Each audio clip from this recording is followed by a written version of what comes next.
अस्सलामुअलैकुम दोस्तों, अपने वीडियो चैनल के साथ में हाजिर हूँ। जैसे कि आप देख रहे हैं, ये क्रेट के अंदर मैंने लगाए हुए हैं खीरे। खीरे लगाए थे मैंने सीडलिंग ट्रे में। सीडलिंग ट्रे से मैंने निकाल के तो यहाँ ये ट्रांसफ़र किए हैं।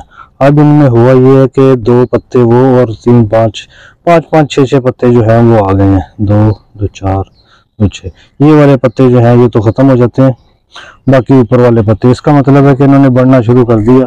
और इनकी बढ़ोतरी की एक निशानी और भी ये भी होती है कि इसमें ये जो तार है ना, ये वाली, ये देखें, ये पैदा हो गई है। ये इसका मतलब है कि ये अब बेल बनेगी, और बेल बन के तो दीवार पे या कहीं भी किसी जगह पे सहारे की ज़रूरत होती है बेल को, ये निकलती हैं इसको सपोर्ट देने के लिए, तो ये होता है। अब ये मैंने छत के ऊपर रखा हुआ है, ये देखें, तो इसको ये है कि निकल के यहाँ से ये यहीं नीचे फैल जाएगी। गर्मियों में देखते हैं कि क्रेट में खीरे लगाने का क्या तरीकाकार जो है वो काम करता है, कितनी फ्रूटिंग करता है और उसकी यील्ड जो है वो कितनी आती है। ये है कि मिट्टी का अच्छा खासा ज़ख़ीरा है। ज़रखेज़ मिट्टी इसमें मैंने डाली है, ये देखें, तकरीबन 1 फुट जो है वो इसकी मिट्टी है। और इस गमले में मैं इसमें क्रेट के अंदर मैंने ज़्यादा पौधे भी नहीं लगाए, सिर्फ जस्ट 3 पौधे लगाए हैं, ये एक्सपेरिमेंट करने के लिए कि अगर आपके पास गमला जो है वो गमला छोटा रह जाता है, गमले में मिट्टी इतनी नहीं होती कि ये बेल जो है वो ज़्यादा फैल सके।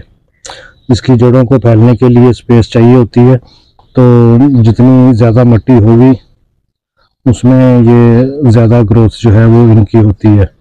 लेकिन फ़िलहाल इसको खाद की ज़रूरत नहीं है। खाद की ज़रूरत इसलिए नहीं है कि इसमें मिट्टी जो है वो मैंने बहुत ज़बरदस्त और शानदार डाली है।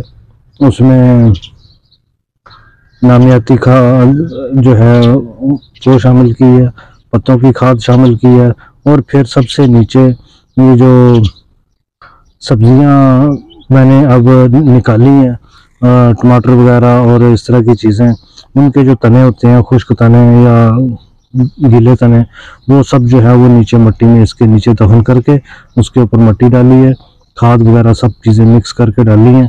और इंशाल्लाह उम्मीद है कि जैसे जैसे ये पौधे जो हैं ये ऊपर बढ़ते जाएंगे, इनकी जड़ें नीचे जाएंगी, और नीचे जो मैंने सामान दबाया हुआ सब्ज़ा और सूखे शाखों का, वो भी गलना शुरू हो जाएगा, तो वो इनकी खुराक बननी शुरू हो जाएगा। 15-20 दिन उसको भी लगेंगे गलने में, और 15-20 दिन ही इनको लगेंगे इसकी जड़ें जो है वो नीचे तक जाने में। जब तक इसकी जड़ें जो है वो नीचे जाएंगी तब तक वो गल सड़ जाएगा और वहाँ से खुराक इनको मिलनी शुरू हो जाएगी। खाद एक्सटर्नल जो है वो मैं डालता नहीं हूँ, ना कभी डाली है। जो मिट्टी में इस तरीके से तैयारी कर देते हैं कि ज़्यादा उसको खाद की ज़रूरत जो है वो पौधे को पड़ती नहीं है। पानी जो है वो इसका ज़रूर ख्याल करना चाहिए।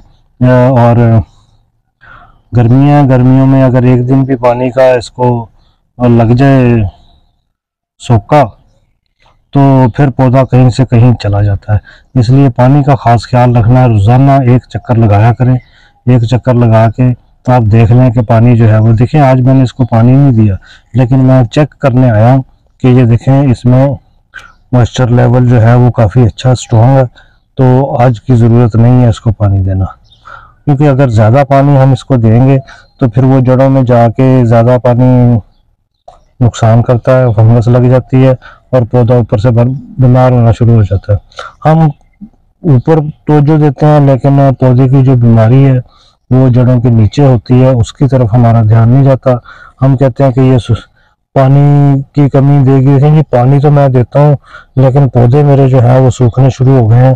पता नहीं क्या वजह। उसकी वजह यही है कि रेगुलर पानी, या तो पानी बिल्कुल नीचे जाता नहीं है, ज़मीन सख्त हो जाती है और वो पानी नीचे नहीं जाने देती, और अगर नीचे जाता है तो ज़्यादा अगर आप पानी देते हैं तो पीछे नीचे उसका अगर ड्रेन होल आपने नहीं बनाया, फालतू पानी वहाँ से नहीं निकलता, तो वो जाहिर है अल्टीमेटली नीचे ही रहेगा पानी का लेवल।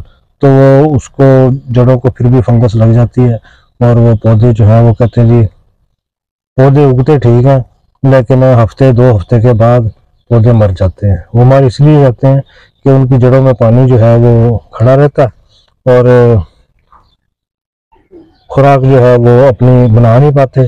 जब पौधे ने नीचे से खुराक बना के ऊपर देनी है, जब वो नीचे से पौधा खुराक ही नहीं बना रहा, नीचे ही बीमार है, उसकी बीमारी जो है वो नीचे ही है, तो फिर आप क्या करेंगे। इसलिए इन छोटी छोटी बातों का ख्याल रखें। बढ़ते हैं, जैसे जैसे बढ़ते जाएंगे मैं आपको वैसे वैसे अपडेट करता जाऊंगा। इसके साथ ही इजाज़त दीजिए। अल्लाह हाफ़िज़।